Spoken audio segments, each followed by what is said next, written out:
Yay! Oh yeah.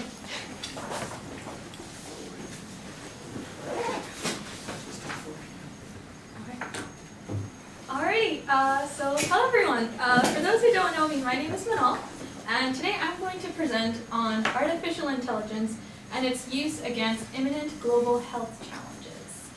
So, story time. I am currently also taking a class called One Health. It's offered through the departments of AFNS and Public Health. But that class focuses more on environmental dangers that are either dominating currently or emerging in our populations. Taking that class and this class together has been quite the roller coaster because both classes are talking about the future of humans, the future of the world, and the many, many risks associated with all of that. And it's kind of got me thinking, are we all gonna die or not gonna die? That is kind of the 21st century question. Obviously that's an exaggeration, but it does reflect basically what I was thinking this entire semester, which is how are we going to deal with the challenges we're about to face, some of them pretty soon in our generations. So I often wish there was a course that integrated both One Health and technology of medicine, and then I thought, why don't I do that? So obviously this isn't going to be the entire contents of a course, but I do want to give you an overview of kind of what's happening in the world today and how our advancing technologies can aid us. So my goal for this presentation, if all of you can walk away maybe thinking a little bit more about the environment, what the implications are of our own actions, and everything we learn in this class, how that can be implemented into sustainability. So quick overview.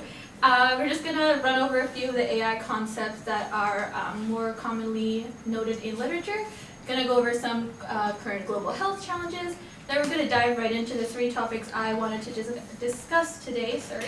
Water safety and plastic waste, climate change, disease management, and then we're going to wrap it up by why the concern and where is the future headed, at least in my opinion. So, recapping some concepts of AI, we start with what is AI? So, computing systems mimicking and performing tasks that normally require human intelligence. After its emergence, we had the subfields of machine learning and deep learning. So, machine learning, instead of just mimicking, learned without explicit programming. And then deep learning used your artificial neural networks.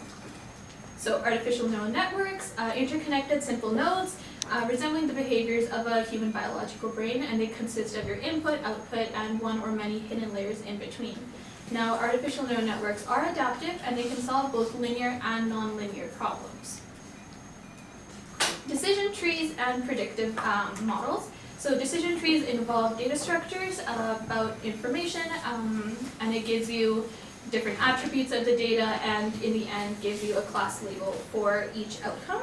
If you remember previously, I believe in Dr. Zain's lecture, he was giving the example of golfing, whether or not you're going to golf, depending on the forecast variables of that day. So, moving on to global health concern. We currently are in the Anthropocene, which is the human epoch, a time where humans have become the dominating force on Earth, and we have the ability to change not only our climate, but our environment. So the World Health Organization has released its list for the top 10 threats to global health in 2019. Starts with air pollution and climate change. We have non-communicable disease, global influenza pandemic, fragile and vulnerable settings, antimicrobial resistance, Ebola, weak primary health care, vaccine hesitancy, dengue, and HIV. So lots and lots of problems to think about. But basically these disturbances in our environment and our ecosystem pose as an existential risk to all organisms. And while some are external in cause, many of them are anthropogenic or human-induced. And we are a long-lived species, so the consequences of our actions, sometimes it can take a generation to multiple generations to manifest. So trying to put these risks on the timeline on when we are going to see these consequences is really hard. And taking that into consideration, it is critical for us now to recognize these risks globally and also take these precautionary and reactionary measures to prevent further detrimental damage to our environment and then ultimately us. So my focus today is going to be on these three topics, and we are going to start with everybody's favorite, which is plastics. Plastic's multi-purpose product range in their uses from disposables, infrastructure, and consumer goods. Problem with the plastics comes from its delayed decomposition and its chemical pollutant additives. So plastic reaches the marine environment in various ways, some of which are indiscriminate disposal. It can also fall out from different shoreline industries. It can also escape water treatment plants. Why that happens, I'll get into in just a bit.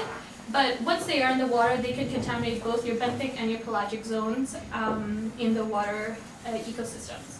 And due to the ocean currents, once in the environment, the plastics tend to migrate all towards 5 gyres or gyres, and not 100% sure how to pronounce that, but they form these kind of ocean plastic dustbins. Plastic contamination of our water can obviously lead to serious effects on both our marine food and us through bioaccumulation and biomagnification, and they can be broken down into microplastics, which usually range in less than 5 millimeter sizes, but this is how they can also escape our water treatment plants because they are so microscopic in size that they are just not detectable. So how can AI now be used for this concern? It's going to be in detection and classification. Machine learning can be used in these areas of the ocean. Machine learning can be used to find areas in the ocean where there is high concentrations of plastics, and you can target your disposal and cleanup efforts towards that. Now, one thing to note is that the majority of plastics do sink to the bottom of water bodies. So these methods are looking at more so your surface plastic contamination, not so much what is hidden underneath. There are 2 organizations, the Ocean Cleanup Project and the Plastic Tide Project. They both focus on machine learning and integrating another form of technology to find the hotspots for debris buildup. The Ocean Cleanup Project uses additional satellite imaging, I believe from the European satellites, don't quote me on that though, and they create basically artificial coastlines that are going to follow the ocean's currents as the plastics do, follow that migration, and then eventually concentrate them into an area where a vessel can come and clean it up or discharge it. The Plastic Tide Project, similar idea, it wants to find these hotspots, but it uses AI drones to fly above the water bodies and use a classifying system to detect what is plastic, what is not, and then send that data in to create these hotspots. So the problem with the classifier, however, is if you remember again Dr. Zane's lecture where he talked about AI trying to distinguish between a chocolate chip cookie and a chihuahua, how difficult that was and how much data you have to input into the classifier for it to make that distinction. That is very much represented in a marine aspect here where we have our jellyfish versus plastic bag example, something turtles often do confuse for one another. So the person that is responsible for the Plastic Tide Project, Peter Kohler, actually encourages people all around the globe to send in images of plastic debris they find. So that data can then be input into the databases of the drones and improve their differentiating abilities. So last point I want to make on the water safety is what we can do before the waste even ends up in the marine environments. In this, we can integrate a classifying system into our waste bins. So instead of having all 5 like we do right now, we can just have the one. Everybody throws their trash into there. The classifying system is then able to detect what type of waste material it is and divide it into its proper disposal streams. And this can reduce both the landfill buildup and also increase recycling. So next is climate change, a personal favorite. One of the biggest risks to global health nowadays, and largely a result of human intervention. So things like transportation, fuel combustion, industrial processes, these are all going to contribute to greenhouse gas emission. Some of the common ones being carbon dioxide, nitrous oxide, and methane. So the greenhouse gases, essentially, they become trapped in our atmosphere and it raises the global temperature. And these disturbances in the globe's temperature can cause great fluctuations in climate patterns. So in this situation, what can AI do? It can help us with predictability. Climate informatics is an emerging field that uses AI to create next generation weather forecasting and climate predictions in order to improve our understanding of climate change. They integrate real-world data into its calculations, which makes them so much more accurate. By also analyzing simulations and real-time data of current weather events, AI can create smart disaster responses. So when these disturbances do happen and when there is an uncalled for disaster in our environment, we have something to rely on that can give us an optimized opinion of what to do. So this analysis also allows computing systems to find vulnerabilities in populations, and it can enhance disaster preparations, provide early warning, and just prioritize what the response should be. Next thing I want to talk about is in terms of greenhouse gas emissions, vehicles, which are a big component of those emissions.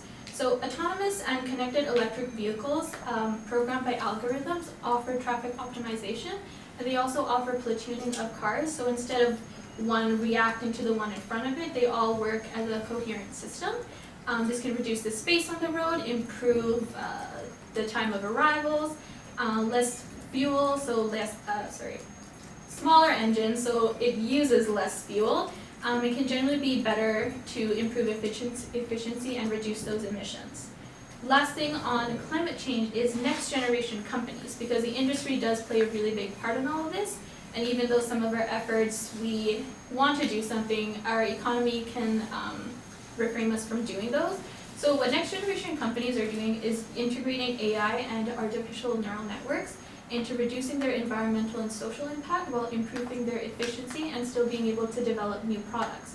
So the example I wanted to use was Xcel Energy, which uses artificial neural networks in their smokestacks where their nitrous oxide emissions usually go through. And the artificial neural networks were able to analyze data there and recommend an alteration to the operation that essentially allowed them to reduce their emissions by 20%, which is really amazing. And then this was also transferable to many other companies that were able to implement it into their operations and reduce their emissions as well. So next, and the last main topic that I want to talk about is disease management. I think it's fair to say with the migration of all the plastics and their toxic components, changes to the global temperature, fluctuations in climate patterns, all this stuff, the prevalence of disease and the risk of new disease emerging is pretty likely. Due to said reasons, diseases that were once confined by your temporal or your spatial boundaries can now spread and invade new populations that may be susceptible. So in events such as these, primary healthcare systems as well as precautionary actions are really crucial. Again, how can AI be used? In enhancement. So we can enhance our operational safety if we integrate real-time data into our communication. We can send out alerts when outbreaks happen immediately, improve communication that way, improve our response times. Machine learning can also be used to build predictive models based on previous outbreaks, so it can take steps forward to predict when another big outbreak could be happening, or even stop it before it happens, and this can also enhance the safety of the public and healthcare workers. Machine learning can also be used in high-resolution satellite imaging to provide data on socioeconomic indicators of poverty and wealth. This can track the process of eliminating poverty, and it can also find hotspots where disease emergence could be potential. Artificial neural networks have also been proven useful in adding to predictive measures when coupled with medicine, so they can detect earlier stages of some diseases, and this also plays a role in personalized medicine, where we have decision trees and massive patient databases used to identify the most efficient and optimized treatment methods for each and every patient. So AI also plays, two other points left, AI also plays a hand in predicting the distribution of insects. So insects vector quite a lot of diseases, and once again, using artificial neural networks, you can build predictive models on the occurrence of a certain species as a global distribution, see where it's going to be more likely, where it won't be more likely, or will be less likely. You can also integrate climate features into these models, so not only you can see how the distribution looks currently, but if the environment were to change in the future, how is the species distribution then going to change as well? Lastly, AI can be used in hydroinformatics. So this is dealing more so with your water now, where you can do simulations and see if bacterial growth is present or not. And doing this with the simulations, you can check to see which areas are more prone for waterborne diseases, such as cholera or legionellosis. And hopefully by using the system, you can decrease the amount of waterborne diseases. So, why is this all a concern? So, I'm just going to go over a couple of figures with you that show projections of a couple of variables. The first one is plastic waste generation. As you can see, it goes up to 2 at 2050, and it doesn't look like it's going to be decreasing, at least with the current legislation and the efforts right now in place. So more than 8 million metric tons of plastic does enter the world's oceans every year, which is a really awful number. It's projected that by 2025, you'll have one ton of plastic for 3 tons of fish. And again, it doesn't look like those projections of our waste are going down anytime soon. So the second thing to take into consideration is what happens when you ingest it. A whole multitude of things can happen. Mostly these are tested in animals where you see effects in infertility, obesity, CNS damage, cancer. That's just to list a few, but they can be reproducible in humans as well. I believe there is evidence for obesity in humans proven. Our carbon dioxide emissions. So this graph, what it does is it shows you the projections or multiple projections of if we were to change our protocols on carbon dioxide emissions in the current day, how is that going to manifest itself in the future, and how is our temperature going to change? So you can see that what we do can have a really severe impact because you have a 6 degree to a -2 degree change in the global temperature. And to just kind of put that in perspective, there was an article suggesting that an increase of just 1.5 degrees in your global temperature is enough to cause the extinction of about 25% of flora and fauna. That's a 1.5 degree. 2 degrees, crop yields start to fail. 3 degrees, and maybe water availability isn't so good in half the world. You keep going up, these effects are just going to get more and more detrimental, more and more devastating. Currently, it's a little small on the screen, but 2030 to 2050 is the expected 1.5 degree increase, and that is not too far away in the future. So where is the future heading? Our environmental alterations can be catastrophic to all organisms on Earth, and these projections make it pretty clear that actions do need to be taken immediately if we want to try to rectify some of these changes. AI could be that holy grail. It could be what potentially saves us from some of these crises. What I think is going to happen in the future, I think we're off to a good start. We have the systems in place. Obviously, they are in their beginnings, but because AI has the ability to self-improve and because it is itself advancing so much as a field, I think these systems that are already in place right now have the potential to really take out a lot of that plastic waste, or really create good predictive models, or detect disease prevalence and stop it from happening. So I think we're off to a good start. What I would want to expect from AI in the future is if we could include point-of-care devices, where individuals have a little device they can carry on them, and they can actually sample their resources whenever they want. So they can sample their water, they can sample their fruits and vegetables or their soil, see if it's been contaminated, and this could potentially decrease a lot of your current diseases and illnesses. As far as companies, I think they are going to be integrating a lot more AI into their systems, just because now there is a way to optimize your efficiency while also taking the environment into account. Weill did an interview a while ago, and he actually mentioned that he's not concerned with climate change, because he thinks solar power is going to take over fossil fuels as their primary source of energy, and that's going to happen fast enough that we don't have to face the consequences of our carbon dioxide emissions. I just want to put in a quick note, these situations are, however, rather idealistic, and while I don't have enough time to go into the criticisms with each of them, I do want to acknowledge that there is the potential for abuse, as there is with any other system, and a big concerning factor to take into account going into the future is of e-waste, which is going to require a lot more research. Lastly, post-singularity, what is that going to mean for the environment? I actually have no idea. So this is open for discussion at the end too, but if we do have this access to immense knowledge, if machines are going to be so much more smarter than us, I'm assuming a lot of the issues that are so critical right now aren't going to exist post-singularity. But it also makes me think, if we do transcend biology, what is that going to mean for everything else that's organic? So a couple things to think about. In conclusion, there are many threats to the world. The environment is just one very large factor, but it is just one factor. And in the face of this all, even with the unpredictability of what is to happen, there is a lot of hope and potential with AI. Oh my goodness. So when we think of the future, sometimes it's gonna feel like this. We don't know what's happening, but sometimes it's gonna feel like this. So I think we can rest assured that wherever AI does take us into the future, we are in good hands. We are in your hands. We are the future, and I think we are all thinking about improving the world we live in. Reference.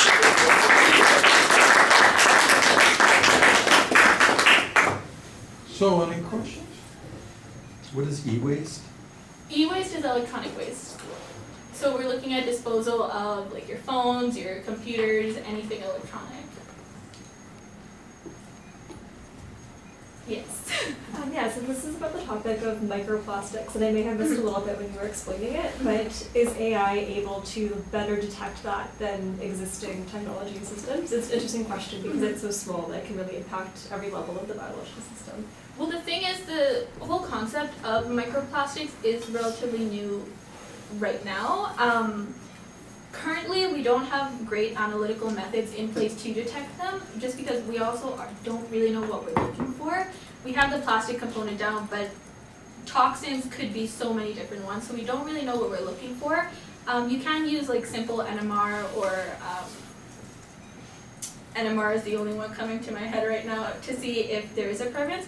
I think AI is going to really help, because once we have a bit of a foundation of what we want to look for, we can input one of those classifying systems, which can not only do it faster for us, but more widely available, so we can do this detection in places where microplastics are more readily in the environment. Answers your question.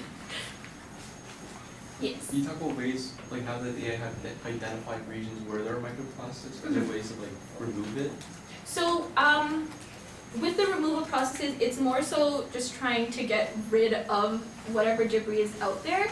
In terms of removing actual microplastics or the toxins, I didn't really get into that, but I'm assuming that isn't something that is being looked into a lot right now with removing the actual waste. So those two projects, or sorry, one of them was just identification, but the ocean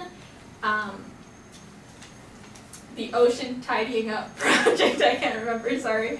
But what that basically did was when it created those artificial coastlines, it migrated with the plastics. And so if you're thinking about, there's a bunch of plastic here, the artificial coastlines over here, they're all going to migrate together, and then there's algorithms set in those floaters to kind of find the plastics, detect them, and then close in. So it kind of groups it together, and it keeps it together until a vessel can arrive and then basically dispose of that and send it somewhere that's not the ocean. No, that's pretty interesting. Yes. You talked about high-resolution satellite images and how they can be used to like detect certain areas of disease in poverty-stricken areas. Do you know a potential mechanism by which that could work?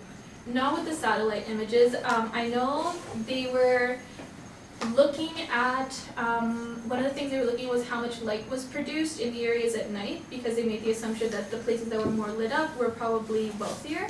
The second thing they were looking for were just general infrastructures, things that match the themes of a wealthier population or something that was more poverty-stricken. It didn't go into the specifics of that, however, so yeah, I don't really know how to answer that.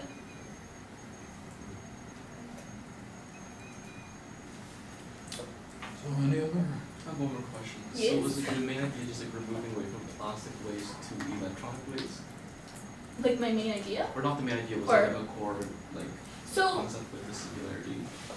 the thing with the e-waste that I'm just worried about is because everything is going to have, or more or less, a technological basis to it, and it's going to be so integrated that I think it is going to become more prevalent. Even nowadays, like I know there's those eco stations where you can go to deposit your e-waste, but that is probably going to build up a lot, especially if it's going to integrate into our society so exponentially. So it's something to consider, that how we are going to deal with the massive amount of it, especially if those are also made from plastics maybe, then it just comes down to plastics being not readily degradable, and it's still going to be in our environments. Yes. At that point, kind of with technologies, with singularity, would we even have to worry about waste being on Earth, or would it kind of possible we'll just send all of it away into space? And Well, the thing is, with something that is man-made, there isn't a natural way for the environment to recycle it. So, I mean, even if you send it up, it's gonna go somewhere, and maybe 100 years down the line, we're gonna see the effects of that. So, I think the waste component of it is still gonna be prevalent after the singularity, just because we have to do something with it. And even if artificial intelligence takes over a lot, the only thing I can think of is if they can minimize the amount of AI while still maximizing what they can do. So you just don't need to require so much technology to do great things, maybe. And in that way, it won't be an issue. But I still think it's going to be a concern. I just wanted to add something to that really quick. I think it was New York that recently banned plastic bags. So I think as we move forward, as we try to move away from using fossil fuels for everything, that'll naturally, hopefully, bring about the lessened use of plastic and everything, and then hopefully start using more degradable and more easy on the ecosystem, like materials. Yeah.